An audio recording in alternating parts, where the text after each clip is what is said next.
आप अपना एक्सपेरिमेंट कीजिएगा। मेरा मन था कि मैं आप लोगों से दो शब्द कहूं। ये रात्रि बहुत खास है, बेहद खास, और ये बहुत ऊर्जा लेकर के आती है।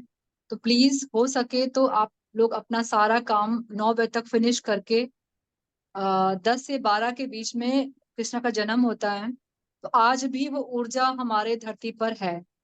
तो आप लोग उस टाइम पे प्लीज कुछ एक्स्ट्रा नहीं करें, ध्यान जरूर करने बैठ जाएं।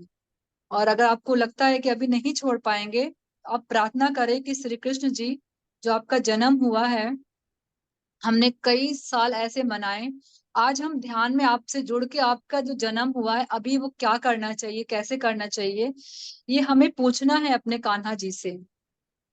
क्योंकि उनकी जो रात्रि है वो बड़े बड़े पंडित लोग, जैसे होलिका रात्रि हो गई, नवरात्रियां हो गई, शिवरात्रि हो गई, और एक रात्रि और छूट रही है मेरी। शिवरात्रि, होलिका रात्रि, नवरात्रि, जन्माष्टमी, यस, 4 रात्रियां, और प्लस पूर्णिमा जो हम लोग की आती रहती है। ये रात्रियां बहुत खास होती हैं, इसमें हमें सिर्फ और सिर्फ साधना ही करनी चाहिए। और जो अभी भी उनको लगता है कि नहीं हम अपने पूजा पाठ से नहीं हट पा रहे, कोई बात नहीं, वो प्रोसेस आप कर लीजिए। बट आपको इतनी ऊर्जा बचा के रखनी है कि आप रात में ध्यान में जरूर प्रवेश करें, और जो परंपराएं चली आ रही हैं उनका असल महत्व जाने आप। जैसे मेरे संग एक क्या समस्या थी कि मेरे 2 रिचुअल्स होते हैं, मेरे बेटे के लिए रिचुअल्स हमारे यहाँ मनाया जाता है। एक सप्तमी, जिसमें नीम के पेड़ की पूजा होती है, और एक कल हमारे हल छठ हुआ था, छठ तीज मनाई जाती है हमारे यहाँ। तो मुझे ये जिस तरीके से प्रोसेस है, मुझे वो करने का मन नहीं था। क्योंकि मैं अवेयर हूँ, मुझे आंसर जानना है, तो मैंने वो अपने रिचुअल्स नहीं छोड़े। मैंने कहा कि अभी जो चल रहा है वो चलती हूँ। जब मुझे उसका आंसर, उसकी गहराई जो मेरे पूर्वजों ने एक बना के रखा हुआ है, मैंने वो टारगेट रखा हुआ है। मैंने कहा षष्ठी माता, मुझे मैसेज दीजिए कि क्या हुआ था उस दिन, और ये अभी तक फॉलो किया जा रहा है, इसमें हम कहाँ गलत कर रहे हैं। तो मतलब आप ऐसे ऐसे एक्सपेरिमेंट करके जो हमारे रिचुअल्स बनाए गए हैं, जिस तरीके से हमें उनसे जोड़ने का प्रयास किया गया है, वो पूछना है हमें प्रश्न उनसे। फिर देखिए आपको यूनिवर्स कब आंसर देगा, क्योंकि यूनिवर्स आंसर देता है। जैसे एलिजा का आंसर कल मिला, मेरे भी 3-4 क्वेश्चंस ऐसे थे जो मुझे आज जो स्वाध्याय करूंगी, मुझे उसका क्वेश्चन मिला है। चलिए, फिर मेरा सेशन इसी पे समाप्त होता है। तो आज हम चैप्टर की बात करते हैं। तो कल हमने देखा था कि प्रेम की एनर्जी क्या है, कैसे है। फिर आज है आखिरी अध्याय, उन्होंने हेडिंग डाल रखी है। वो कह रहे हैं कि आखिरी अध्याय में वो बात बता रहे हैं कि हम जब धरती पे आए हुए हैं तो बहुत कुछ सीखने आए हैं। हम धरती पे यूं ही बार बार नहीं आ रहे हैं, और मेरे आसपास जितने लोग भी हैं वो यूं ही नहीं हैं। परिवार से अभी थोड़ी सी बात नहीं करेंगे, जैसे मैं पुष्पांजलि अभी आज बीएमसी पर हूँ। ठीक है, यहाँ पे जितने लोग मेरे साथ में हैं, आई थिंक 8 लोग अभी हमें दिख रहा है पार्टिसिपेंट्स के रूप में। तो इन 8 का मेरे साथ कोई काम है, तो ही आप लोग इतने इतनी बिजी शेड्यूल में अपने भौतिक संसार को पूरा करते हुए आप मेरे साथ बैठे हैं। और धीमे धीमे आपका लगाव, मेरा लगाव बढ़ रहा है। हम एक दूसरे को देखना सुनना पसंद कर रहे हैं, पता नहीं क्यों। तो वो क्यों, रीजन यही है कि हमारा आपका लेन देन शुरू हो गया है। जिस दिन मेरा ये काम इस वीएमसी प्लेटफॉर्म से खत्म हो जाएगा, मैं उस दिन यहाँ से चली जाऊंगी। या जिस दिन आपका काम मुझसे खत्म हो जाएगा, आप छूट जाओगे, कहीं चले जाओगे, मैं नहीं बुला पाऊंगी, ना आप मुझे बुला पाओगे। तो वो यही कह रहे हैं कि जो भी हमारा आखिरी अध्याय है, जितने भी हम लोगों से मिल रहे हैं, हम यूं ही नहीं मिल रहे हैं। अगर हम 5 मिनट भी किसी से बात करते हैं, तो कह रहे हैं कि वो हमें खींच कर बात करवाता है, यानी कि हमारे जन्म का लेखा जोखा। जैसे अभी हमारा आपका लेन देन क्या है, ज्ञान का। मैंने कुछ ज्ञान साझा किया होगा, आपने प्रॉमिस किया होगा कि मैं आपको उस माध्यम से मिलूंगी, आप प्लीज मेरी हेल्प करना। ऐसा नहीं है, जो बातें मैं आपको कोई नई बातें नहीं बता रही हूँ। आज आप हर इंसान सुनोगे तो आप जो मैंने बताया भाई ऑलमोस्ट लोग बता रहे हैं। लेकिन एक कनेक्शन होता है ना, कि हम किसी की बात को दिल में सीधे ले जाते हैं। तो वो दिल से दिल तक की बात के लिए हम लोग यहाँ इकट्ठा हुए हैं। तो जिसको मेरे दिल में बात गुजरती है, अंदर जाती है, इसका मतलब हमारा आपका लेन देन है। और वो कह रहे हैं कि इस समय हम जो आए हुए हैं, अपना काम फटाफट पूरा कीजिए, टाइम बिल्कुल वेस्ट नहीं करना है। और एकदम इस समय में जो पैदा हुए हैं, इस समय हम अभी हमारा कोई कर्मा नहीं है। आज ये क्लियर कर रहे हैं कि अब हम जो कर्मा कर्मा रो रहे थे, कि मेरा ये कर्मा होगा तो मेरी ये बीमारी होगी, मेरा वो कर्मा होगा तो मेरे रिश्ते खराब चल रहे हैं। अभी आप सारे कर्मा को साइड कर दीजिए। अब जो हम इस समय सांस ले रहे हैं, इस ऊर्जा में जो हमें सांसें मिल रही हैं, हम ध्यान में सांसें आके ले रहे हैं। बाकी और बहुत सा लाखों लोग अभी ध्यान कर रहे हैं। तो यानी कि हमारा जो ये ऊर्जा है, जो भी इस समय जो हमारा समय जो बदल गया है, ये कह रहे हैं कि अब सारे कर्मा को आप बिल्कुल डिलीट कर दिए, रिलीज कर दीजिए। और आपको आपको नहीं सोचना है कि मेरे कुछ कर्मा रह गए तो मैं ये फल भोग रहा हूँ या ऐसा कुछ सिचुएशन आ गई, नहीं। कह रहे हैं कि अब ये समय ऐसा आ गया कि आप अब जो लिखोगे, अब जो सोचोगे, वो कर्म तुम्हारा नया बनाएगा। इसीलिए भैया अपना सब लोग आखिरी अध्याय खत्म करो और फटाफट आगे हम बढ़ते चले जाएंगे। फिर कह रहे हैं कि मार्गदर्शन का निष्क्रमण थोड़ा बड़ा है ये। इसमें इन्होंने हमारे जो गाइड है उनके बारे में बात किए हैं, और जो हमारी प्रज्ञात्मा है उनके विषय में बात हुई है। और इसके अलावा हमारी प्रोग्रेस कैसे कैसे होनी है, कब कब हमें क्या क्या फील होगा, ये पूरा इन्होंने कम से कम 10 ये इन्होंने 4-5 पन्नों में बताया। मैं फटाफट कवर कर देती हूँ। वो कह रहे हैं कि जब हम जन्म लेते हैं तो ही हमारे एंजल गाइड्स मार्गदर्शक रहे, ये हमने जान लिया। अब हम इसे सेट कर लें, यस ये बात ट्रू है कि हमारे गाइड एंजल्स भी हैं, हमारे मार्गदर्शक भी हैं। उन्हीं को हम हिंदी में मार्गदर्शक बोलते हैं, इंग्लिश में हम गाइड एंजल्स बोलते हैं। वो कह रहे हैं कि बहुत टाइम तक वो हमारे पास में है, अभी भी हमारे पास में है। और कह रहे हैं कि वो तब तक हमारे साथ रहेंगे जब तक हम चलना नहीं सीख जाएंगे। कह रहे हैं कि जब एक बच्चा माँ की गोदी में होगा तो कभी चलना नहीं सीखेगा। इसीलिए माँ को हिम्मत करके बच्चे को उतारना पड़ता है धरती पे कि वो चले। जब मैं ये पढ़ रही थी दोस्तों, तो मुझे ऐसा लग रहा था कि एंजल सच में जैसे हमारी मदर अगर हमको चलना सिखाते हैं, तो एक दो बार हो सकता है कि किसी काम में बिजी हो जाए, बट हम चलना नहीं छोड़ते हैं। तो उस वक्त पता है हमारी कौन रक्षा करता है? तो हमें लगता है कि बचपन से हमारे मार्गदर्शक जुड़े होते हैं, तो ही हम फटाफट गिरने के बाद भी डरते नहीं हैं और चलना हम लोग शुरू करते हैं। तो मुझे ये एनर्जी फील हुई कि बचपन से जब हम चलना शुरू कर रहे हैं या कुछ करना कर रहे हैं, तो हमारे गार्ड एंजल्स हमें हिम्मत देते, तभी हम वो बचपन से अपना काम करना शुरू कर रहे हैं। तो वो यही कह रहे हैं कि अभी जो परिस्थितियां हमारे सामने आ रही हैं, हमारे एंजल्स हमारी पूरी मदद कर रहे हैं। और कह रहे हैं कि 1999 यानी कि 1999 में अगस्त के महीने में तुबैस के लोगों ने प्रचार किया कि मार्गदर्शक हमें छोड़कर जाना शुरू कर रहे हैं। यस, ये बात सही है कि एक समय के बाद हमारे गाइड एंजल्स हमें छोड़ के चले जाएंगे। और वो कह रहे हैं कि इसको वो हमें हमारा बैलेंस बनाने के लिए हमारे साथ में रहते हैं। और कह रहे हैं कि जब हम पहली बार इस धरती पर आए हैं तो टूटी हुई पतंग के जैसे नहीं थे। उन्होंने हमें बैलेंस बनाने की जरूरत समझी, इसलिए वो हमारे साथ में रहते हैं। कह रहे हैं कि जब हम यहाँ पर आए तो हमारी एनर्जी क्षेत्र में और इथरिक क्षेत्र में मार्गदर्शक थे, यानी कि हमारी इस बॉडी में, जो हमारी ऐसे बॉडी है, ये स्किन है यहाँ बॉडी में, और हमारे एथरिक यानी कि जो हमारी एनर्जी बॉडी है उसके बीच में हमारे आसपास वो पूरा बना के चल सकते हैं, उनके पास पावर है इन दोनों को मेंटेन करने की। और कह रहे हैं कि वह हमारे सिल्वर कॉर्ड की तरह है। सिल्वर कॉर्ड पता नहीं आप लोगों को पता है कि नहीं पता है, मैं बता देती हूँ। सिल्वर कॉर्ड ही एक ऐसी चीज है जो हमको बताती है कि हम जिंदा हैं। जैसे अगर डॉक्टर चेक करेगा तो सांस चेक करेगा, राइट? सांस बंद है तो हम मर चुके हैं।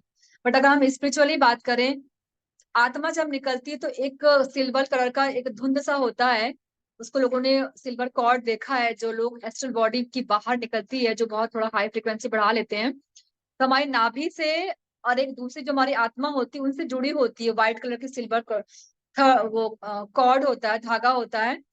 वो जब तक हमारी बॉडी में रहेगा तब तक हम एनर्जी बॉडी से और इस बॉडी में, यानी कि जो स्थूल शरीर है हमारा, ये फिजिकल शरीर है, उससे हम कनेक्ट रहते हैं। उसी को हम सिल्वर कॉर्ड बोलते हैं। तो कह रहे हैं कि ऐसे हमारे जो मार्गदर्शक है वो हमसे इस कदर जुड़े होते हैं और हमारे वो एनर्जी क्षेत्र में होते हैं। और कह रहे हैं कि हमें मान लो हम किसी गलत स्थिति में हैं, हमारी एनर्जी ठीक नहीं है, तो वो हर पल हर सेकंड हर टाइम हमारे एनर्जी को बैलेंस करते हैं।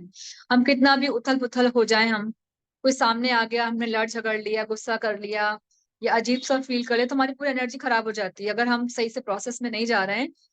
सपोज मान लीजिए कोई ध्यान नहीं कर रहा है, कोई पूजा पाठ नहीं करता, तो उसका मतलब ये नहीं कि उसका कुछ ख्याल नहीं होगा।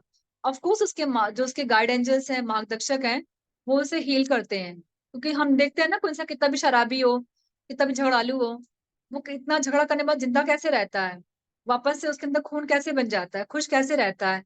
आज यही जान लीजिए रीजन। कोई पूजा पाठ करे न करे, ध्यान करे न करे, लेकिन हमारे एंजल्स हमेशा प्रयास करेंगे कि आपकी एनर्जी इतना बना के रखे कि आप अगला कदम शायद फिर से आप सही से कर पाए। तो ये हमें बता रहे हैं। फिर वो बात ये कर रहे हैं कि धीमे धीमे एक समय ऐसा आएगा कि वो हमारे एनर्जी क्षेत्र से चले जाएंगे। वो समय आएगा तब, कब, जब हम अपनी स्पिरिचुअलिटी को थोड़ा हाई कर लेंगे। और वो ऐसा नहीं कि चले जाएंगे तो फिर हमसे हमारा कांटेक्ट नहीं रहेगा, वो रहेंगे। जैसे हमारे बच्चे जब खड़े होना सीख जाते हैं, दौड़ना भागना चले जाते हैं, तो अब उनको हमें चलाने की जरूरत नहीं है। अब हमें पलट के नहीं देखना कि बच्चा कहीं गिर तो नहीं जाएगा। हमें कॉन्फिडेंस है कि मेरा बच्चा अब चल रहा है, भाग जाएगा, अब वो नहीं गिरेगा। ऐसे हमारे मार्गदर्शक हैं। जब वो समझ जाते हैं कि अब ये डिसीजन लेने के टाइम पे इसको सब कुछ आ गया है, तो वो अब हमें समझ जाते हैं कि अब वो बच्चा फ्री हो गया है, अब हमको दूर से उसकी देख रेख करनी है। और ये बता रहे हैं कि मार्गदर्शक हमारे कहाँ रहते हैं। जैसे मेरे अंदर प्रश्न था कि हमारे एंजल्स कहाँ रहते हैं या हमारे मार्गदर्शक कहाँ हैं? तो हमारे ऑरा में रहते हैं। हमारा ऑरा कितना होता है, जैसे हमारा एक एक बालिश होता है ना, इसको हम बीता या बालिश बोलते हैं। तो ऐसे हमारे पूरे, ऐसे पूरा राउंड में आप जब आप करोगे, पूरा एक सराउंडिंग होता है, तो पूरा एक एक एरिया में जितना आप नाप लोगे उतने एरिया में हमारा पूरा ऑरा होता है। और ऊपर से हमारा 15 सेंटीमीटर की दूरी पर यहाँ से लेकर के पूरी जब गोलाई आप नापोगे, तो वो हमारा पूरा ऑरा होता है। तो हमारे उस पूरे ऑरा में हमारे मार्गदर्शक रहते हैं। और कह रहे हैं कि जो हमारे एंजल्स भी रहते हैं, और कुछ दिव्य जीवों ने हमारे मार्गदर्शक एंजल्स को अतीत में बहुत गलत समझा। हाँ, ये मेरे अंदर एक दिन प्रश्न आया था कि जब हम गलत कर रहे हैं तो मार्गदर्शक हमें बताते क्यों नहीं है, क्यों नहीं हमारा वो रास्ता ही मोड़ देते हैं, या मुझे वो गलत बोलने से क्यों नहीं रोकते हैं, क्यों नहीं बात करते हैं। तो आज इन्होंने ये बताया है कि वो बात नहीं कर सकते हैं, उनको बात करना अलाउ नहीं है।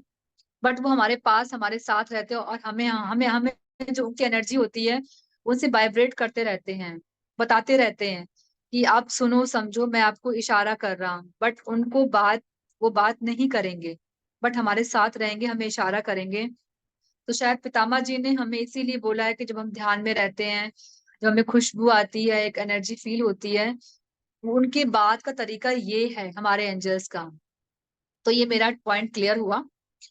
और कह रहे हैं कि एंजल्स अलग हैं, और वो हमारे सिल्वर कॉर्ड की तरह रक्षा करने वाले मार्गदर्शक अलग हैं। अभी यहाँ दो बात आ गई।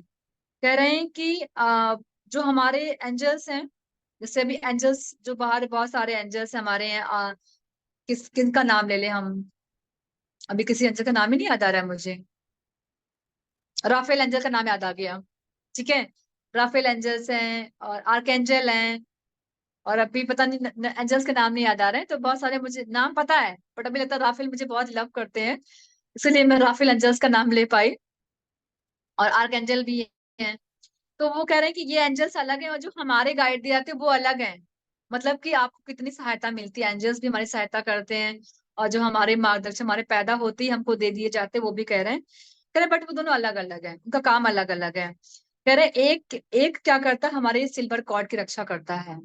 जो हमारे सिल्वर, जैसे कभी कभी होता है ना कि हम ध्यान कर रहे हो, तो किसी को डर लगता है कि ऐसा ना हो कि मैं ध्यान में गया, मेरी एस्ट्रल बॉडी चली गई, तो मैं कहीं उसी लोक में ना रह जाऊं, तो क्या होगा। तो भैया उसके लिए हमारे एंजल्स निरंतर बने रहते हैं कि इसको जब इसकी कॉर्ड से आत्मा बाहर निकल गई है, तो उस पुंज को कोई काट ना दे, कोई और फोर्सेस उस पर हमला ना कर दे, या कोई और अलग के जो मतलब मान लीजिए कुछ और लोग हैं तो उनको वहीं बैठाल ना दे। तो पूरी निगरानी, पूरी सिक्योरिटी फोर्स हमारी वहां रहती है। अगर किसी के अगर एस्ट्रल ट्रेवल होता है तो बिल्कुल संदेह ना करे, पूरी टाइट सिक्योरिटी रहती है, वापस बॉडी में आ जाता है। और ये हम कैसे जान सकते हैं, जैसे किसी ने चिल्ला दिया, कुछ कह दिया, तो फौरन हम अपने बॉडी में वापस आ जाते हैं। तो उन्होंने आज ये क्लियर किया है कि हमारे मार्गदर्शक अलग है, हमारे सिल्वर कॉर्ड सुरक्षित है, हमारी पूरी बॉडी ही सुरक्षित है। और ये कह रहे हैं कि अब जब हम इतने दिनों तक सपोर्ट में खड़े रहने वाले मार्गदर्शक जाएंगे, तभी हम स्वतंत्र रूप से जी पाएंगे। वो ये कह रहे हैं कि जब हम जाएंगे तो ही अपनी आप फ्री लाइफ कर पाओगे। ये मैंने उसको ऐसे जोड़ा है, जैसे बहुत पेरेंट्स बहुत केयरिंग होते हैं अपने बच्चों के लिए, कि मेरा बच्चा ये नहीं कर पाएगा, मैं अभी कुछ दिन और रहूंगी, कुछ दिन और रहूंगी, उसको ये सिखा दूं, उसको वो सिखा दूं। लेकिन जो हमारे गाइड एंजल्स हैं वो कह रहे हैं कि जब तक हम इनको नहीं छोड़ेंगे हम बच्चे कैलिबर नहीं जान पाएंगे। तो उनको भी दुख होता है, ऐसा नहीं है। जब वो हमें, उनको लगता है कर तो लेगा ही, लेकिन अब इतने दिन से हमारे साथ थे, उनका भी मन नहीं करता है, पर क्या करें। वो हमें मजबूत बनाने के लिए वो हमसे दूर रहते हैं। कहते जाओ आज तुम अपना काम करके दिखाओ, और देखता हूँ कि तुमने कितनी मुझसे पावर लेकर के अपना काम करके दिखाया मुझको।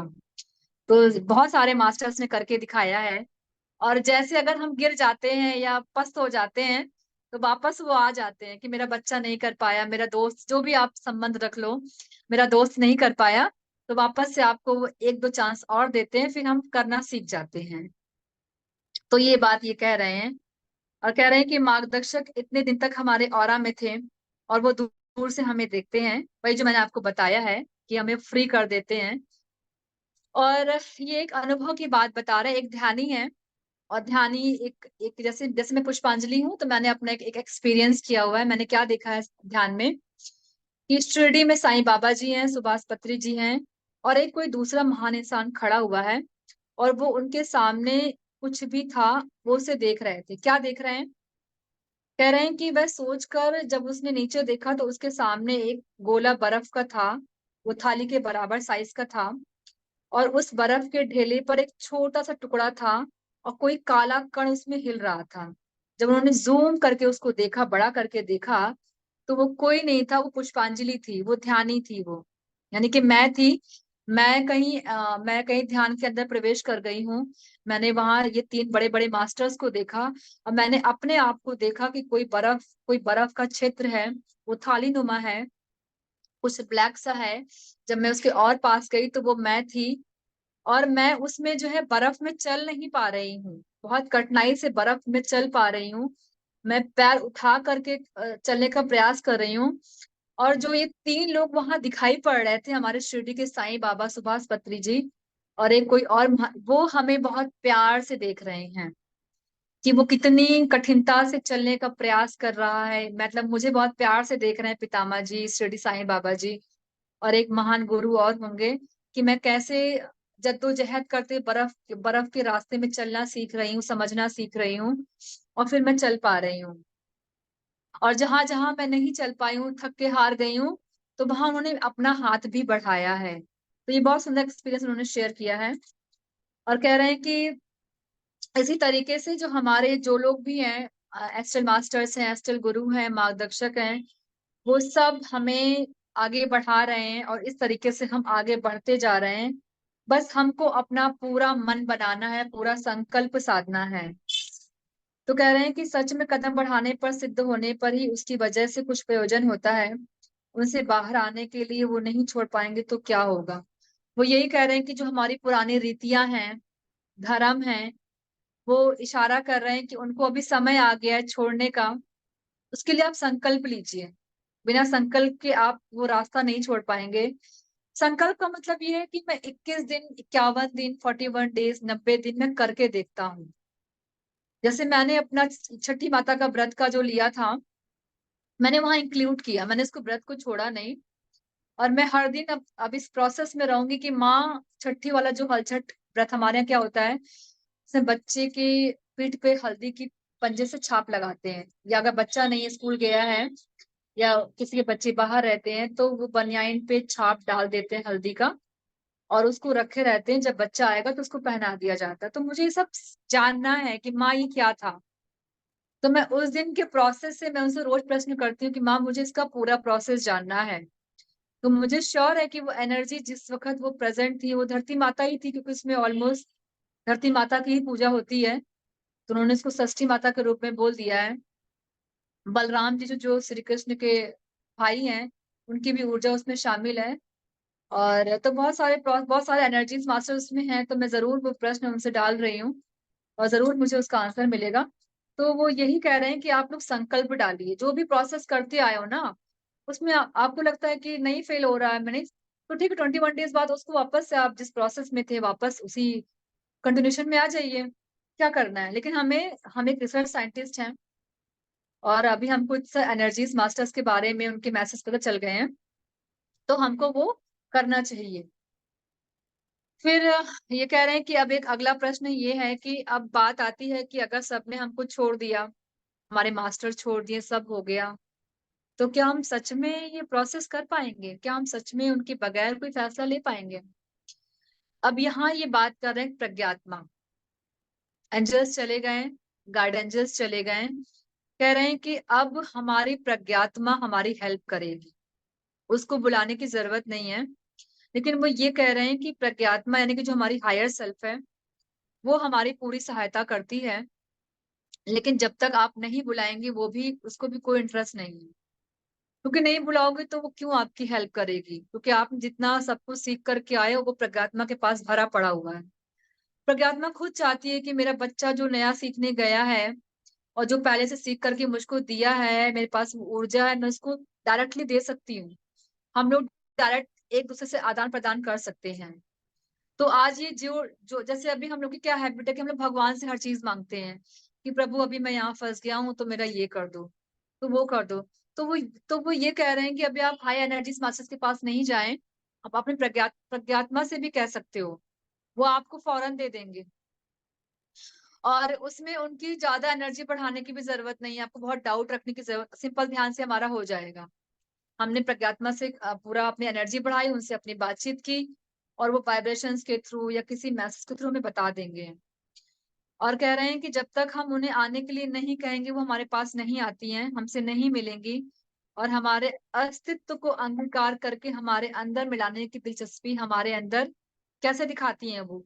विचार के माध्यम से या कुछ ऐसी नज़दीकियाँ हमारी बढ़ती जाएँगी और हमारी अच्छाई-बुराई का इंटरेस्ट यानी कि जो हमें किसमें पहले हम बुरे में थे, हमें नहीं समझ में आता था, हमारा इंटरेस्ट चेंज कर देंगी। वो ऑटोमैटिकली एनर्जी अंदर जाएगी, हमारे इंटरेस्ट चेंज हो जाएँगे। फिर कह रहे हैं कि जब प्रज्ञात्मा हमारे अंदर आती है तो दूसरे डायमेंशन में 2 अंश आत्माएँ भी हैं, वो भी हमारे साथ चली आती हैं और वो अलग डायमेंशंस में होते हैं। वो अब यहाँ कह रहे हैं कि प्leiadians होते हैं, तो वो कह रहे हैं कि जो प्leiadians होते हैं, जो अंश आत्माएँ होती हैं बहुत ब्यूटीफुल नहीं होते हैं, वो कुछ अलग बॉडी में हो सकते हैं, अलग ऊर्जा में हो सकते हैं, उनको देख के डरना नहीं है। कह रहे हैं कि आपको थोड़ा-सा अवेयरनेस रहना है और थोड़ा-सा जानकारी लेनी है, कैसे दिखते हैं क्योंकि उनका शेप अलग है, बॉडी अलग है। तो हो सकता है कि आप डर जाएँगे, तो डरना नहीं, उनका आवाहन करना है बहुत प्यार से, वो आ जाएँगे, आपकी बॉडी में और एनर्जी देंगे जो हमें और काम करना है आगे चल के। और फिर ये कह रहे हैं कि उन्होंने एक एक एग्ज़ाम्पल दिया हुआ है कि दूसरी अंश आत्माओं के हमारे अंदर आने के बाद होता क्या है? हम ये कैसे पहचानेंगे कि हमारी अंश आत्मा हमारे अंदर आ गई, प्रज्ञात्मा अंदर आ गई है? वो कह रहे हैं कि महाभारत में युद्ध के बाद क्या होता कि धर्मराज जी थे और जब उनको ढूँढते हुए गए तो विदुर की आत्मा के अंदर वो चले गए तो उनको 100 हाथी का बल आ गया। तो यानी कि जब 100 हाथी का उनके अंदर बल आया, तो उनकी प्रज्ञात्मा से एकदम से यानी कि अंदर चली गई और जो उनके पास नॉलेज था, जो पावर थी, वो तुरंत इनबिल्ट हो गया। इस मीन्स कि विदुर ने उस एनर्जी को लेने के लिए उतनी सफाई कर रखी थी, तो ही वो एनर्जी उस बॉडी में जा पाई। फिर ऐसे ही एक मैडम ब्लावत्स्की के बारे में बात कर रहे हैं। ब्लावत्स्की मैडम बहुत हाई एनर्जी सोल मास्टर हैं और वो शायद जेडी कृष्णमूर्ति के जेडी कृष्णमूर्ति के सामने थी, उस टाइम पे थी। तो वो कह रहे हैं कि जब उनके अंदर वो अंशात्मा और प्रज्ञात्मा ने एनर्जी डालने का प्रयास किया, तो वो नहीं ले पाईं, वो फेल हो गईं। क्योंकि उतनी एनर्जी वो बहुत हाई एनर्जी थी और जब उनकी बॉडी में प्रवेश कराया गया, तो उनका जन्म-मरण का चक्कर आ गया। तो ऐसा भी होता है। तो चूँकि उनकी प्रज्ञात्मा को लगा कि ये कर ले जाएँगी बट वो नहीं हो पाया। लेकिन वो जानती थी कर ले जाएँगी तो वो उनका हो गया। लेकिन बहुत टफ था प्रोसीजर वो। और ये लॉमसंग रामपा जी हैं, वो कह रहे हैं कि प्रज्ञात्मा का बल जितना ज्ञान बढ़ेगा उतनी सारी अंश आत्माओं को वो मानवों के रूप में धरती पर भेजी जाएँगी। यानी कि जैसे-जैसे हमारा ज्ञान बढ़ेगा, हमारी अंश आत्माएँ आती जाएँगी और धरती की एनर्जी को चेंज करती जाएँगी।